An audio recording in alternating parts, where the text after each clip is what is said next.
बिस्मिल्लाहिर्रहमानिर्रहीम। Respectable dare viewers, अस्सलाम वालेकुम। आज एक यूनिक टॉपिक के साथ हाजिर है और आज का टॉपिक बहुत ही इम्पॉर्टेंट है और हर लेवल ऑफ स्टूडेंट के लिए इसकी सिग्निफिकेंस और इम्पॉर्टेंस अपनी जगह पे है। तो जिसने भी हमारे चैनल को सब्सक्राइब नहीं किया वो सब्सक्राइब कर ले। जो सब्सक्राइबर है वो बेल आइकन को लाजमी दबाएं ताकि हर नई वीडियो की नोटिफिकेशन सबसे पहले आपको पहुंच सके। तो आज के टॉपिक पे जाने जाते हैं। आज का topic basically the sound patterns of English language है, या साउंड के जो नमूने हैं इंग्लिश लैंग्वेज में, यानी कितने किस्म के साउंड्स पाए जाते हैं। और ये विद एग्जांपल इंशाल्लाह अज़ीज़ आप लोग के सामने रखेंगे। इसमें फ़ोनेटिक्स और फ़ोनोलॉजी पे भी काफ़ी यानी ज़्यादा जो है यानी डिस्कशन रहेगी। तो आप लोग स्टे कनेक्टेड रहे, ए टू जी लेक्चर को वॉच करें। इंशाल्लाह अज़ीज़ आपके परसेप्शन में इजाफा होगा। तो लेक्चर के जो है शुरुआत की जानिब जाते हैं। लेक्चर का इंट्रोडक्शन जो है बेसिकली यानी the sound pattern of English language with example है। यानी इसमें आप लोग देख रहे हैं नंबर 1 पे, यानी English language sound pattern are complex. यानी अगर आप लोगों यानी इंग्लिश के साउंड पैटर्न को या आवाज़ के नमूनों को सीखना चाहते हैं तो ये बहुत कम्प्लेक्स और इंट्रिकेट चीज़ है, यानी बड़ा पेचीदा मरहला है। लेकिन यहाँ पे आर डिस्क्राइब यूजिंग फोनोलॉजी, और इसी साउंड की स्टडी को हम फोनोलॉजी भी कहते हैं, यानी जिसके ज़रिए हम उसको डिस्क्राइब भी करेंगे। यानी the study of sound use in the speech is called phonology. तो यहाँ पे आप लोग ये भी जहन में रखें कि ये जो साउंड पैटर्न है they are very complicated in nature, और English has a variety of sounds which can be categorize into consonant and vowel letter. हाँ, तो इंग्लिश की जो साउंड्स की वैरायटी है वो काफ़ी जो है यानी कम्प्लेक्स और इंट्रिकेटेड है, और जिसको मज़ीद भी आसानी के लिए उसको 2 कैटेगरीज़ में तकसीम किया जाता है। एक को कॉन्सोनेंट कहा जाता है जिसमें 21 लेटर्स आते हैं, हुरूफ ताजी आते हैं, और एक को वाज लेटर्स कहा जाता है जिसमें अंदर यानी उसके 5 लेटर्स आते हैं। तो 5 + 21 = 26, तो टोटल 26 लेटर बनते हैं। इससे पहले हम 20 यानी 44 साउंड्स पर भी लेक्चर कर चुके हैं, वो भी इस लिहाज से बहुत ही इंपॉर्टेंस रखता है। तो इस इंट्रोडक्शन के बाद यानी here is a detail overview with example. तो ये साउंड पैटर्न जितने भी है, चाहे वो कॉन्सोनेंट के अंदर है, चाहे वो वाज लेटर्स या वावल्स जिसको आप लोग कहते हैं, इनसे बनते हैं। तो इन तमाम के अंदर जो साउंड के तरीक़ेकार है वो आप लोग के सामने रखते हैं। तो नंबर 1 कॉन्सोनेंट साउंड में यानी 5 टाइप्स के पैटर्न्स आप लोग के सामने रखता हूं, तो आप लोग स्टे कनेक्टेड है। नंबर 1 टाइप जो है जिसको आप लोग स्टॉप साउंड कहते हैं। स्टॉप्स मीन्स यानी ठहर जाना।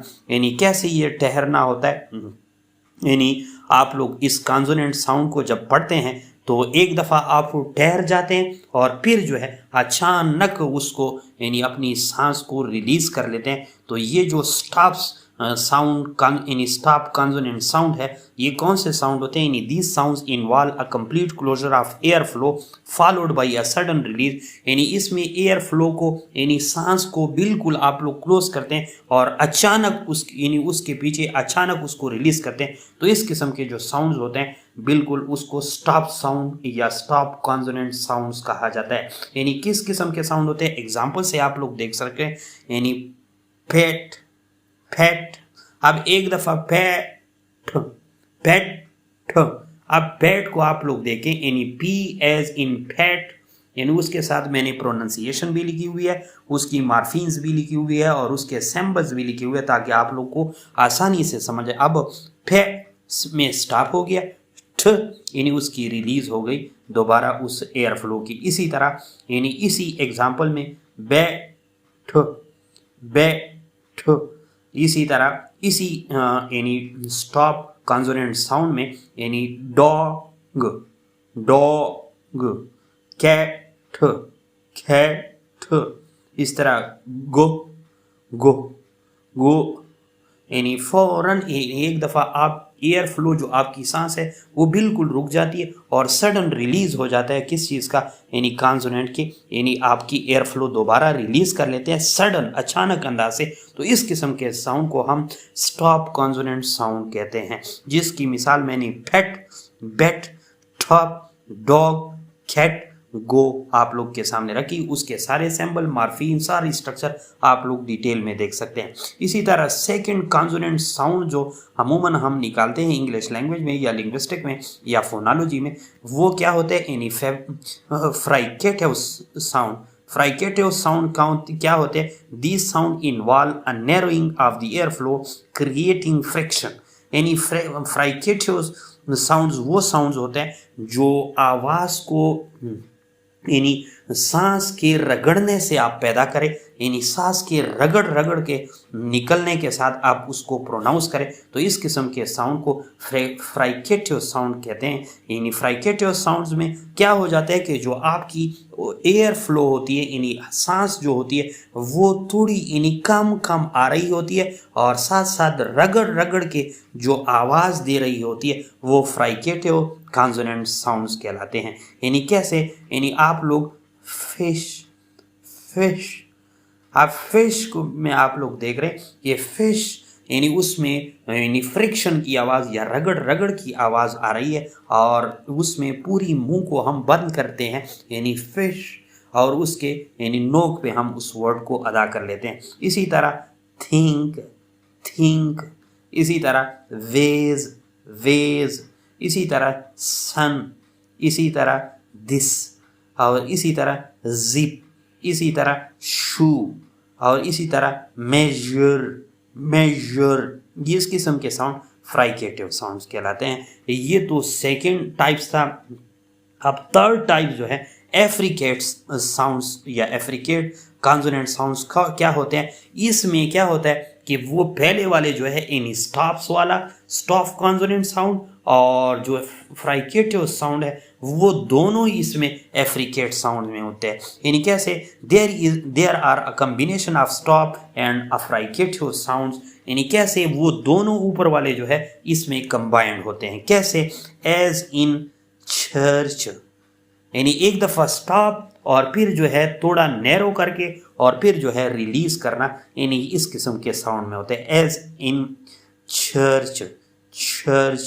इसी तरह एज इन जज, इसमें आप एक दफ़ा स्टॉप कर लेते हैं और फिर उसको नैरो करके उस एयर फ्लो को, सांस को आहिस्ता आहिस्ता निकाल के आप उसको फिर क्या कर लेते हैं, यानी जज या चर्च। ये एफ्रिकेट साउंड्स होते हैं जिसमें एक दफ़ा आप स्टॉप हो जाते हैं, फिर दोबारा उसको आहिस्ता आहिस्ता करके यानी आगे ले जाते हैं और फिर एकदम रिलीज कर लेते हैं। तो इसमें ये ऊपर दोनों साउंड जो है जिसमें स्टॉप साउंड और फ्राइकेटिव साउंड, ये दोनों जो है इस साउंड में इस्तेमाल होते हैं। तो इसी वजह से इसको एफ्रिकेट साउंड कहते हैं। और इसी तरह फोर्थ नंबर जो कॉन्सोनेंट साउंड होता है उसको नेजल साउंड कहते हैं। नेजल जो यानी नाक की नली और उसमें जो है अदा की जाती है, यानी this sound are produce by allowing air flow through the nasal passage. यानी जो आपकी नाक वाली नली है, यानी उस पैसेज से ये आवाज़ एयर फ्लो वहाँ से निकलती है। तो इस किस्म के जो साउंड्स होते हैं वो नेजल कॉन्सोनेंट साउंड कहलाते हैं।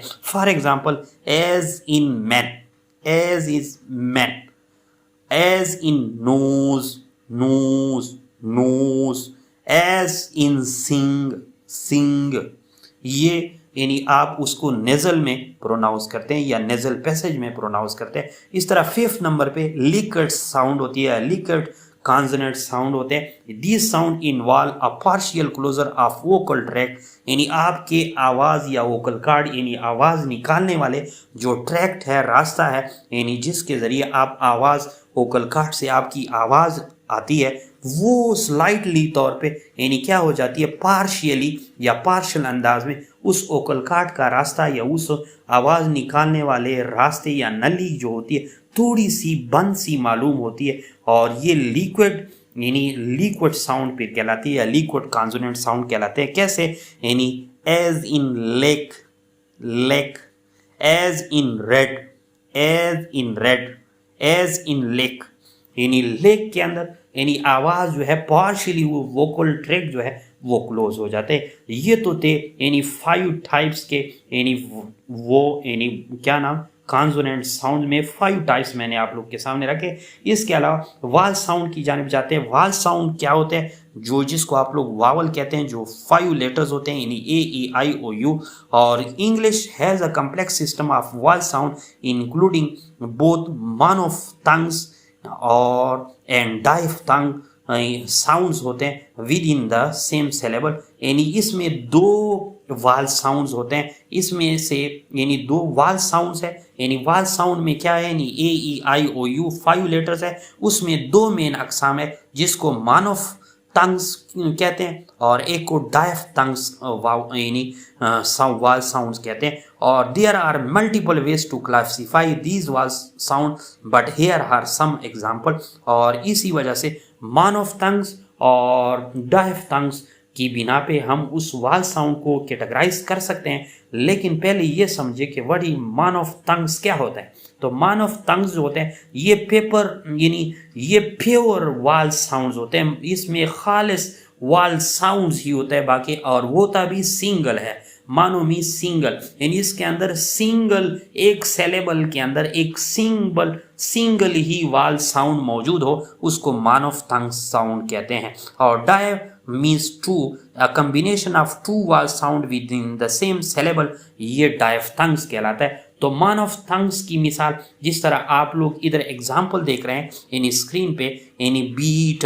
अब बीट में यानी बीट, ये आई की तरह जो आवाज ई है ये बेसिकली यहाँ पे वाल साउंड है। इस तरह बिट ई, इस तरह कैट, इस तरह कॉट, इस तरह कप, इस तरह डॉग, इस तरह बूट, इस तरह गो, ये मान ऑफ टंग है जिसमें सिंगल वाल साउंड इस्तेमाल हो चुका है। इसके अलावा डायफ्थंग जिसके अंदर डाई यानी 2 वाल साउंड इस्तेमाल हो जाते हैं। फॉर एग्जाम्पल एज इन से, अब से के अंदर ए तो है वाल साउंड और वाई भी आई की आवाज दे रही, तो से।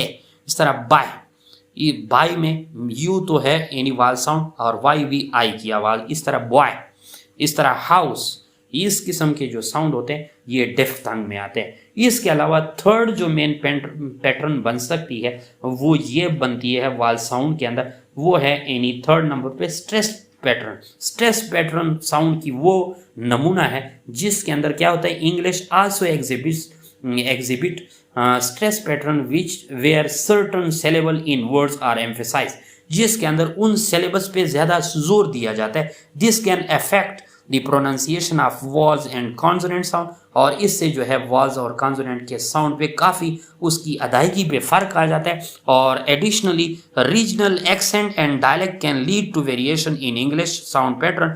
और इसके साथ अगर आप लोग मज़ीद भी ये देखना चाहते हैं तो जितने भी यानी इलाकाई एक्सेंट होते हैं, इलाकाई लहजे होते हैं, उसका भी साउंड की निकालने पे ज़्यादा असर होता है। और जितने भी डायलेक्ट होते हैं, मकामी बोलियाँ यानी छोटी छोटी ज़बानें, सराइकी, पश्तो, उर्दू, इस किस्म की यानी छोटी छोटी जो इलाकाई ज़बानें होती है, उन डायलेक्ट या मकामी बोलियों का भी इन वेरिएशन पर या साउंड पैटर्न की वेरिएशन पर काफ़ी जो है असर होता है। नीचे जो है कंक्लूजन है, कंक्लूजन में यानी keep in mind that this is a simplified overview and English phonology can be quite intricate, यानी ये आप लोग जहन में रख सकते हैं कि ये तो मैंने बड़ा सिंप्लीफाई ओवरव्यू पेश किया और इंग्लिश फोनोलॉजी जो है यानी स्टडी ऑफ साउंड जो है वो काफ़ी जो है इंट्रिकेट है यानी मुश्किल है, विद वेरिएशन, उसमें काफ़ी तब्दीली है in different accent and dialect, और मुख्तलिफ किस्म के यानी एक्सेंट लफ्ज़ की लहजों में और डायलेक्ट्स और मकामी बोलियों की वजह से